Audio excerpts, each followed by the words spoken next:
하나님 말씀은 민수기 31장 1절부터 24절입니다. 우리 교독하겠습니다. 여호와께서 모세에게 말씀하여 이르시되 이스라엘 자손의 원수를 미디안에게 갚으라. 그 후에 내가 내 조상에게로 돌아가리라. 모세가 백성에게 말하여 이르되 너와 함께 있는 사람들 가운데서 전쟁에 나갈 사람들을 무장시키고 미디안을 치러 보내어 여호와의 원수를 갚되 이스라엘 모든 지파에게 각 지파에서 1000명씩을 전쟁에 보낼지니라 하매 각 지파에서 1000명씩 이스라엘 100만 중에서 12,000명을 택하여 무장을 시킨지라. 모세가 각 지파에 1000명씩 싸움에 보내되 제사장 엘르아살의 아들 비느하스에게 성소의 기구와 신호 나팔을 들려서 그들과 함께 전쟁에 보내매 그들이 여호와께서 모세에게 명령하신 대로 미디안을 쳐서 남자를 다 죽였고 그 죽인 자 외에 미디안의 5 왕을 죽였으니 미디안의 왕들은 예위와 레감과 수루와 후루와 레바이며 또 부올의 아들 발람을 칼로 죽였더라. 이스라엘 자손이 미디안의 부녀들과 그들의 아이들을 사로잡고 그들의 가축과 양떼와 재물을 다 탈취하고 그들이 거처하는 성읍들과 촌락을 다 불사르고 탈취한 곳, 노략한 곳, 사람과 짐승을 다 빼앗으니라. 그들이 사로잡은 자와 노략한 곳과 탈취한 곳을 가지고 여리고 맞은편 요단강과 모압 평지의 진영에 이르러 모세와 제사장 엘르아살과 이스라엘 자손의 회중에게로 나아오니라. 모세와 제사장 엘르아살과 회중의 지도자들이 다 진영 밖에 나가서 영접하다가 모세가 군대의 지휘관 곧 싸움에서 돌아온 천부장들과 백부장들에게 노하니라. 모세가 그들에게 이르되 너희가 여자들을 다 살려두었느냐? 보라, 이들이 발람의 꾀를 따라 이스라엘 자손을 부올의 사건에서 여호와 앞에 범죄하게 하여 여호와의 회중 가운데 연병이 일어나게 하였느니라. 그러므로 아이들 중에서 남자는 다 죽이고 남자와 동침하여 사내를 아는 여자도 다 죽이고 남자와 동침하지 아니하여 사내를 알지 못하는 여자들은 다 너희를 위하여 살려둘 것이니라. 너희는 이레 동안 진영 밖에 주둔하라. 누구든지 살인자나 죽임을 당한 시체를 만진 자는 셋째 날과 일곱째 날에 몸을 깨끗하게 하고 너희의 포로도 깨끗하게 할 것이며 모든 의복과 가죽으로 만든 모든 것과 염소털로 만든 모든 것과 나무로 만든 모든 것을 다 깨끗하게 할지니라. 제사장 엘르아살이 싸움에 나갔던 군인들에게 이르되 이는 여호와께서 모세에게 명령하신 율법이니라. 금, 은, 동, 철과 주석과 납 등의 불에 견딜 만한 모든 물건은 불을 지나게 하라. 그리하면 깨끗하려니와 다만 정결하게 하는 물로 그것을 깨끗하게 할 것이며 불에 견디지 못할 모든 것은 물을 지나게 할 것이니라. 너희는 일곱째 날에 옷을 빨아서 깨끗하게 한 후에 진영에 들어올지니라. 아멘. 기도드리겠습니다. 살아계신 하나님 아버지 감사합니다. 이 시간 하나님의 말씀을 전하고 듣습니다. 성령께서 역사하셔서 우리를 향한 하나님의 뜻을 잘 깨달아 알게 도우시고 또 하나님이 알려주시는 대로 잘 믿고 따르게 도우소서. 감사드리고 예수 그리스도의 이름으로 기도드렸습니다. 아멘. 오늘 본문에 보게 되면 이제 25장에 민수기 25장에서 그 모압 발락과 또 그 미디안 족속들이 이제 그 이스라엘을 유혹해서 범죄하게 한 사건이 있었습니다. 그래서 하나님께서 이 미디안 족속들이 이스라엘을 유혹했죠. 우상숭배와 또 음행의 죄로 이스라엘을 유혹해서 하나님의 진노를 받게 했습니다. 그래서 이스라엘 백성들이 그때의 연병으로 죽은 자가 24,000명이나 되는 그러한 비극을 당하게 됐어요. 그래서 하나님이 때가 되자 이제 하나님이 미디안에게 원수를 갚으라라고 이렇게 모세에게 명령을 하시는 것이 바로 오늘 본문의 내용입니다. 우리가 여기에서 주의할 것은 먼저 이제 하나님께서 원수를 갚으라라고 하셨을 때 이것은 우리가 사적인 원수를 갚아도 된다라는 것은 결코 아니라는 것을 우리가 염두에 두어야 됩니다. 이것은 이제 이 일은 하나님이 공의의 심판자로서 범죄한 미디안을 형벌하시는 것입니다. 그러니까 그리고 또 이스라엘의 하나님으로서 하나님의 백성인 이스라엘을 유혹해서 범죄하게 하고 하나님의 진노를 초래하게 한 그러한 그 미디안의 죄악에 대해서 이스라엘의 하나님으로서 하나님께서 그 미디안을 형벌을 하시는 거예요. 그런데 이때 하나님이 직접 형벌하실 수도 있으신데 그렇게 하지 아니하시고 이스라엘을 통해서 그 미디안을 형벌을 하시는 것입니다. 그렇기 때문에 이것은 사적인 그러한 원수를 갚아도 된다라는 그러한 것이 절대로 아니라는 것을 우리가 생각을 항상 그 마음에 두어야 됩니다.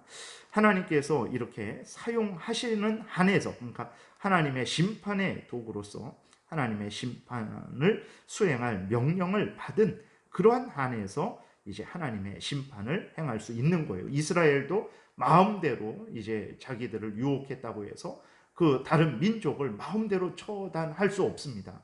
하나님께서 허락하시는 한에서 하나님이 정하신 그 한계 내에서 법 아래에서만 이제 이스라엘도 행할 수 있다는 것을 우리가 늘 잊지 말아야 됩니다. 그래서 하나님께서 명령하시지 않았으면 그 누구도 개인적인 원수를 갚을 수 없는 거예요. 그래서 오해하는 것들 중에 하나가 이제 시편에 있는 저주시들이 있습니다. 아주 무서운 저주시죠. 그 내용들이 정말 이렇게 어떻게 이러한 말을 할 수 있을까 할 정도의 그런 아주 그 무서운 형벌을 내리는 저주시들이 있는데 그것을 이렇게 많은 그리스도인들이 오해해 갖고 이제 개인적인 그러한 이제 시편으로 사용을 하는 경우가 있어요. 어떤 사람이 나를 섭섭하게 했는데 그 섭섭하게 한 사람을 향해서 그 저주시 시편을 사용해서 이제 그 사람들을 저주하는 그러한 경우가 있는데 완전히 잘못된 것입니다.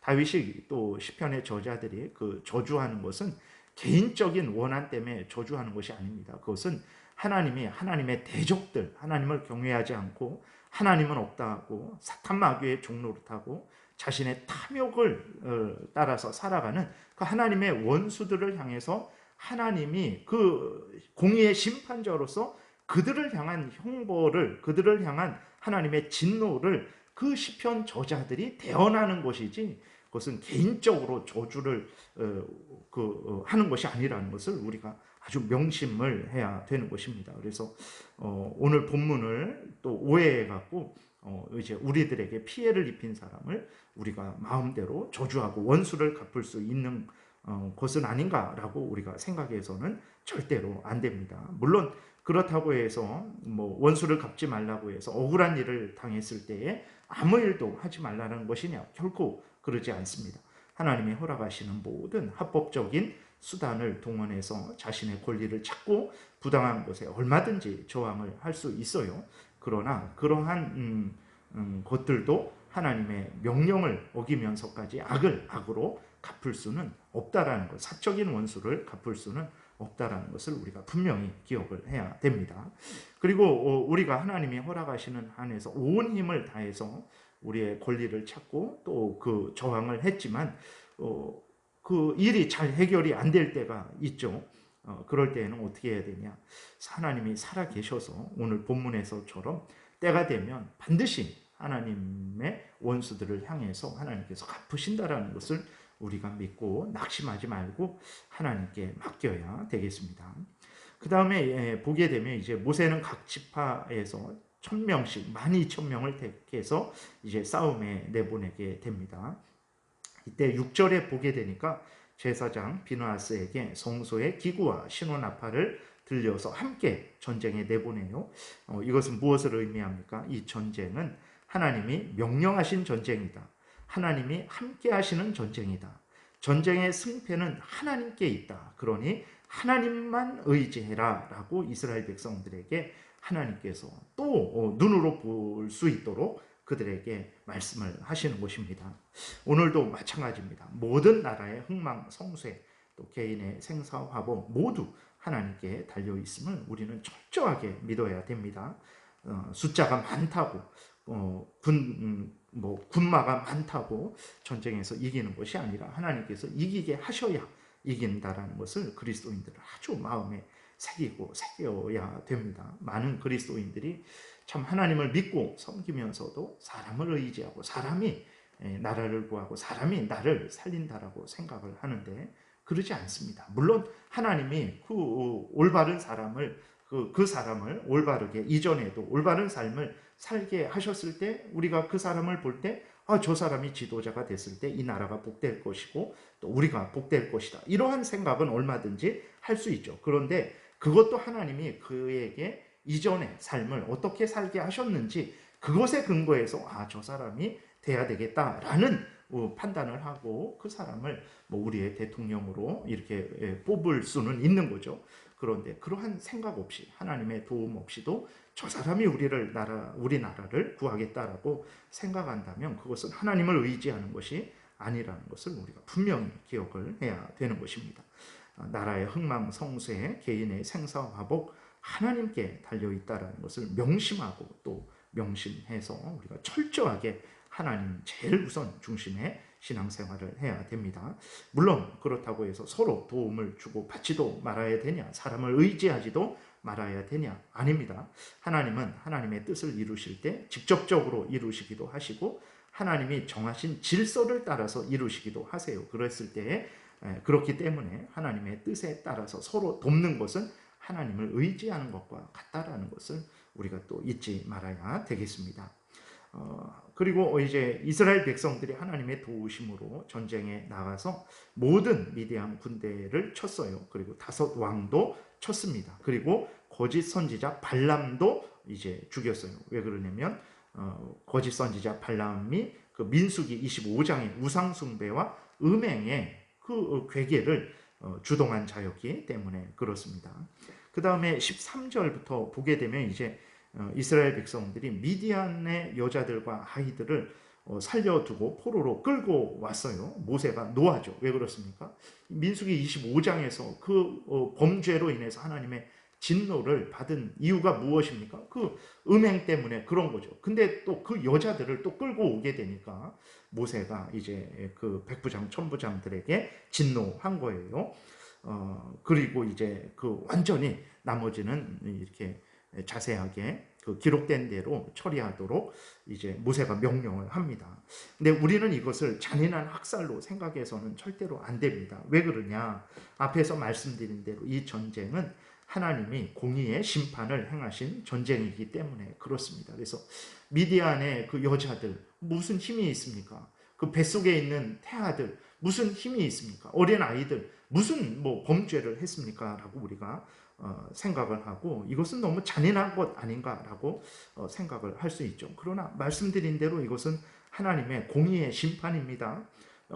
이것은 단지 민수기 25장에서 범죄한 그것뿐만이 아니라 정말 하나님 앞에서 그 원죄를 물려받고 하나님은 없다 하고 자신의 탐욕을 따라서 그 다음에 그 악한 사탄 마귀의 종노릇하는 그러한 죄인들에 대한 하나님의 그러한 심판이라는 것을 우리가 기억해야 됩니다.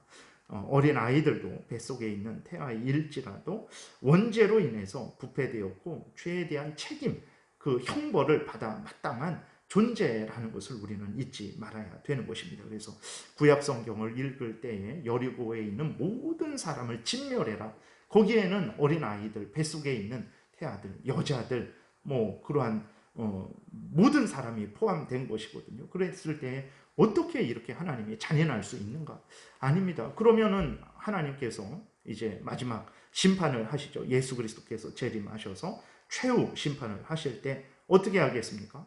하나님이 여자라고, 임신한 여자라고, 태아라고, 그 다음에 어린아이라고 봐주고 너희들은 천국이다. 그리고 성인 남자들만 이렇게 지옥에 던지시겠습니까? 그러지 않습니다. 최후 심판 때에도 이렇게 미디안 족속에게 행했던 심판 그대로, 그 다음에 여리고 백성들에게 행했던 그 심판 그대로 그 심판이 이루어질 것이라는 것을 우리가 분명히 생각을 해야 되는 것입니다. 그렇기 때문에 하나님께서 그렇게 여자들도 죽여라, 어린아이들도 죽여라, 태아도 죽여라 이렇게 말씀을 하시는 것은 잔인한 것이 아니라 하나님이 공의의 심판을 행하시는 것이라는 것을 우리가 분명히 기억해야 됩니다. 그러니까 우리가 또 하나 생각할 것은 그만큼 인간이 이렇게 하나님 앞에서 진멸받아 마땅한 죄로 오염된 부패된 존재라는 것을 우리가 잊지 말아야 되는 것입니다. 그래서 정말 인간을 존중해야 되죠. 존중해야 되지만 그러나 죄로 오염된 부패된 존재, 하나님의 진노의 심판, 영원한 지옥불 심판이 선언된 그러한 존재라는 것도 잊지 말아야 됩니다. 그렇기 때문에 적당하게 서로 좋게 인격적으로 교양적으로 서로 이렇게 인문학을 공부하면서 인생을 즐겁게 살 여유만 있는 게 아닙니다. 속히 이 땅에서 우리가 생명이 끊어지기 전에 예수 그리스도를 믿지 않으면 그 죄에 대한 형벌을 받아서 어린아이나 여자나 태아나 상관없어요. 죄 하나님의 택함받지 않은 자들, 예수 그리스도를 믿지 않아서 죄 용서함을 받지 않은 자들은 영원한 지옥불에 던져지기 때문에 그렇습니다. 그렇기 때문에 이 땅에 살아있는 동안에 정말 속히 예수 그리스도를 믿고 죄를 회개해야 되는 것이 인간의 가장 중요한 일이라는 것을 정말 자신을 위한다면 정말 속히 빨리 예수 그리스도를 믿고 죄를 회개해야 되는 거예요. 그리고 이러한 그 하나님의 무서운 진노의 심판을 알고 있는 그리스도인들은 정말로 자기의 가족들에게 또 이웃들에게 친지들에게 속히 기회가 닿는 대로 또 기회를 만들어서라도 예수 그리스도를 증거해야 되는 것입니다. 그러지 않으면 때가 되면 미디안 족속들이 이스라엘 백성들을 유혹해갖고 하나님의 진노를 당하게 했을 때 얼마나 기뻤겠습니까? 아, 이스라엘이 이제 망했구나. 우리가 승리했구나. 근데 그 승리가 잠시였죠. 때가 되니까 하나님이 정하신 때가 되니까 하나님이 미디안을 공의로 심판해서 이렇게 무서운 형벌을 내리셨어요. 우리들도 마찬가지입니다. 우리들이 정말 이렇게 우리가 가족들과 친지들과 이웃들과 즐겁게 살아가고 있지만 그들이 예수 그리스도를 믿지 않았을 때에 하나님이 정하신 때가 되면 그 진노의 심판을 받게 되는 거예요. 그렇기 때문에 그리스도인들은 정말 이 심각하고 무서운 이 긴박한 상황 모든 것들을 알면서도 게으르고 나태하게 그저 함께 먹고 마시고 그것으로 인해서 즐거워한다면 그것이 바로 우리의 직무유기가 될 것입니다. 그래서 정말 우리들은 예수 그리스도를 믿지 않는 자들을 불쌍히 여기고 그들을 위해서 기도하고 그들에게 복음을 전하는 일을 참 힘을 다해야 되겠습니다. 그 다음에 19절부터는 이제 하나님이 정하신 그러한 법에 따라서 정결 예식을 행하도록 명령을 하고 있어요. 그래서 모든 것들이 이렇게 하나님 말씀에 근거해서 하나님의 법에 근거해서 하나님 앞에서 행한 것을 우리가 보게 됩니다. 이것이 바로 우리들이 행할 그러한 오늘 우리들이 또 가져야 될 그러한 마음과 태도라고 분명히 깨달아 알고 오늘도 하나님 앞에서 하나님의 이 성경 말씀을 따라서 모든 삶을 살아가야 되겠습니다. 기도드리겠습니다. 살아 역사하시는 하나님 아버지, 하나님 앞에 선 우리들이 이것이 얼마나 엄미한 일인지 중대한 일인지 다시 한번 깨달아 알게 됩니다. 인생을 살아갈 때 그저 가볍게 먹고 마시고 즐기는 것으로 넘어가지 말게 도우시고 하나님 앞에서 우리 자신을 돌아보게 도와주옵소서. 그리하여서 하나님 앞에서 하나님의 말씀을 따라 인생을 살게 도우소서. 때가 되면 반드시 천국에서 하나님과 함께 영광을 누릴 줄을 믿습니다. 감사드리고 예수 그리스도의 이름으로 기도드렸습니다. 아멘.